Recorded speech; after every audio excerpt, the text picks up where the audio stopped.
Welcome today in front of me OnePlus 10 Pro, and I'll show you that the device comes with the USB cable inside the box. So here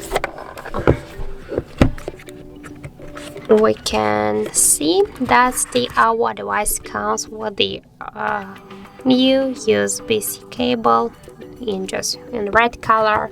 So that's it. Yes, our device comes with the USB cable inside the box by default, and you shouldn't buy it separately.